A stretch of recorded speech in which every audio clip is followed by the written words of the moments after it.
이스라엘 백성들이 요단강을 다 건너가자 하나님께서 여호수아에게 특별하게 명령을 내리셨습니다. 3절입니다. 그들에게 명령하여 이르기를 요단 가운데에 제사장들의 발이 굳게 선 그곳에서 돌 12를 택하여 그곳을 가져다가 오늘 밤 너희가 유숙할 그곳에 두게 하라 하시니라. 각 지파별로 한 명씩 이렇게 세우는 거예요. 뽑는 거예요. 선출해서 그 12명이죠. 그들이 언약궤를 메고 요단강 가운데 서 있는 그 제사장들이 밟고 있는 그 땅, 밟고 있는 그곳에서 돌 12개를 취하라라는 거예요. 그러니까 한 사람이 하나씩 취하는 거죠. 근데 하나님께서 왜 그 각 지파별로 한 사람이 선출하여 그 12개의 돌을 취하게 하셨을까요? 그 이유가 6절과 7절에 나옵니다. 이것이 너희 중에 표징이 되리라. 후일에 너희 자손들이 물어 이르되 이 돌들은 무슨 뜻이냐 하거든 그들에게 이르기를 요단물이 여호와의 언약궤 앞에서 끊어졌나니 곧 언약궤가 요단을 건널 때에 요단물이 끊어졌으므로 이 돌들이 이스라엘 자손에게 영원히 기념이 되리라 하라 하니라. 하나님께서 이스라엘 백성들에게 행하신 그 일들, 놀라운 일들을 기억하라고, 그리고 그것을 후대에 알리라고 징표로 삼게 하신 거죠. 하나님의 구원의 현장 아닙니까? 그 구원의 현장, 거기서 취한 12개의 돌들은 각 지파들이 기억해야 할 하나님의 구원의 징표예요. 이제 이스라엘 백성들 가나안 땅에 들어가면 더 많은 일들이 있습니다. 전쟁을 해야 되죠. 여리고성 같이 큰 성을 또 무너뜨려야 되죠.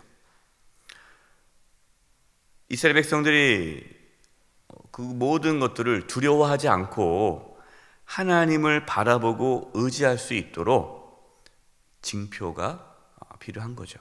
하나님께서 이걸 보면서, 이걸 기억하면서 두려워하지 말아라 하는 겁니다. 우리의 삶도 마찬가지입니다. 여러분, 우리가 그동안 살아오면서 하나님의 은혜로 여기까지 오지 않았습니까? 우리의 삶을 뒤돌아보면 모든 것이 하나님의 은혜고 인도함을 고백하게 되죠. 그러나 또 인생의 어려움이 찾아오면, 또 다른 어려움이 찾아오면 그 하나님의 은혜를 잊어버립니다. 다시 또 두려워하고 염려하죠. 잘 될까? 할 수 있을까? 나 못하겠는데. 우리는 그동안 살아오면서 우리에게 베풀어 주셨던 그 하나님의 은혜를 잊지 않고 기억해야 돼요. 신앙은 기억하는 겁니다. 그래서 하나님께서 계속 말하지 않습니까? 기억하라, 기억하라. 이 신명기 말씀에서는 신명기 말씀에서 계속 나오는 단어가 기억하라. 이제 가나안 땅에 들어가기 직전에 하나님께서 주신 그 말씀이 기억하라잖아요. 하나님께서 베푸셨던 그 은혜를 우리가 기억할 때에 지금 자신에게 찾아온 인생의 문제를 해결할 수 있어요. 그래서 우리가 어떤 인생의 어려움이 딱 왔을 때 이거 어떻게 해결하지? 어떻게 해결하지? 물론 우리가 생각을 해야 됩니다. 어떻게 해결할지를 고민해야 돼요. 하지만 또 하나 우리가 해야 할 것은 과거에 하나님께서 나의 삶을 어떻게 인도하셨는지를 회상하는 거예요. 기억하는 거예요. 그럼 우리 가운데 담대함이 생기고 믿음이 생기는 거예요. 그때도 정말 그때는 더 어려웠는데 그때 하나님이 나를 이렇게 지켜주시고 구원하셨지라는 그 기억이 나에게 다시금 믿음을 일으켜 준다라는 것이죠. 또 하나님은 단순히 이스라엘 백성들만 기억하라는 것이 아니라 또 다음 세대에게도 하나님의 구원의 은혜를 나눠주라는 거예요. 여러분, 신앙은 이어져야 돼요. 그래서 이제 추석이 다가오지 않습니까? 추석이 다가와서 이제 가족들 모일 때 여러분 무슨 얘기를 하겠어요? 뭐 공부 잘하냐? 밥 잘 먹냐? 뭐 손주들에게 뭐 그렇게 물론 필요하 얘기하겠지만 하나님의 은혜를 나눠야 돼요. 할아버지 할머니가 엄마 아빠가 이렇게 과거에 이렇게 살아왔는데 이런 어려운 가운데 하나님께서 지켜주셨다. 우리 지금 집안이 하나님의 은혜로 여기까지 오지 않았냐. 네가 이렇게 자란 것도 하나님의 은혜였다. 이거를 서로 이야기함으로써 그 신앙이 이어져야 되는 거예요. 각 지파별로 돌 12개를 취한 것은 후대 사람들이 그걸 보면서 이게 무슨 돌입니까? 할 때 알려주라는 거예요. 신앙의 유산을 이어가라는 것이죠. 우리 교회가 가정에서 이제 믿음의 대화를 하지 않습니까? 이 믿음의 대화를 하는 이유가 바로 여기 있어요. 그냥 단순히 그 믿음의 대화, 그 질문을 나누는 것이 아니라 신앙의 유산을 나누는 거예요. 삶에서, 우리의 삶의 자리에서 하나님께서 우리에게 어떠한 은혜를 주셨는지를 서로 고백하고 나눔으로써 아직 믿음이 온전하지 못하고 아직 하나님을 경험하지 못했던 자녀들이 그렇구나, 역시 하나님께서 우리 가정을 지켜주셨네, 그러면서 본인들도 하나님 저도 지켜주시고 저희 삶도 인도해 주세요 하고 하나님을 의지할 수 있게 되는 것이에요. 저와 여러분의 가정이 신앙의 유산이 이어지는 가정 되기를 바라고, 특별히 이번 추석 연휴에 가족들이 모였을 때에 하나님께서 베푸르신 그 은혜를 고백하고 나누고 함께 하나님을 인정하고 찬양할 수 있기를 바랍니다. 그래서 가족끼리 모여서 같이 예배 말씀을 나누고 예배하고 기도할 때에 아마 각자 이렇게 돌아가면서 물어보면 어려움이 있을 거예요. 뭐 기도 제목도 있을 겁니다. 그러면 그 자리에서 같이 그걸 놓고 기도하고 하나님의 도움을 구하십시오. 그러면 하나님께서 또 도와주시면 또 그것이 우리 자녀들에게 또 하나의 징표가 되는 거예요. 요단강을 건너자 이미 요단 동쪽에 자리 잡고 있는 루벤 지파, 갓 지파, 므낫세 반 지파에서 나온 병사들이 무장하고 이스라엘 지파 앞에 섰습니다. 12절입니다.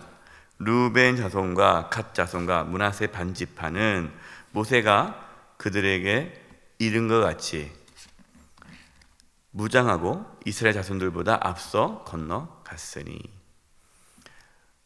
이제 가나안 땅은 요단강이 있으면요, 요단강 서쪽은 가나안 땅이고 동쪽은 가나안 땅이 아니에요. 그래서 이스라엘 백성들이 이 동쪽으로 해서 요단강 건너 서쪽으로 들어가는 겁니다. 그러니까 이미 요단강 동쪽은 다 점령을 했어요. 근데 그 땅이 아주 비옥한 땅입니다. 지금으로 지도로 보면 요르단 이쪽 지역인데요. 그 땅이 이제 평야고 목축업하기에 좋은 땅이라 이 루벤, 갓, 그다음에 므낫세 지파 중에 므낫세 지파의 반. 그래서 루벤 지파, 갓 지파, 므낫세 지파의 반 정도가 우리가 이 요단 동쪽에 머물렀으면 좋겠다라고 얘기하지 않습니까? 근데 이제 모세가 왜 안 되지 않느냐, 지금 다 이쪽으로 가나안 땅을 점령해야 되는데 왜 여기 남아있으려고 하느냐, 너희들 남아있으면 나머지 지파들도 가나안 땅에 안 들어가고 여기 남겠다 하면 어떡하냐, 왜 이렇게 분위기를 깨냐 하고 막 혼을 내니까 아니다, 그게 아니다, 그런 의미는 아니고 일단 우리의 아이들도 많고 그래서 여러 가지 상황이 있기 때문에 우리가 여기에 정착하지만, 그러나 우리 남자들 싸울 수 있는 우리 군인들은 맨 앞에 나가서 이스라엘 다른 지파 맨 앞에 선봉으로 나가서 전쟁, 가나안 땅을 다 점령할 때까지 돌아오지 않고 아이들과 아내들만 남고 우리는 나가서 먼저 싸우겠다라고 약속을 하죠. 그래서 이 루벤, 갓, 므낫세 반 지파가 그 약속대로 이제 요단강 건너자 맨 앞에 서서 이제 싸움을 하게 되는 것입니다.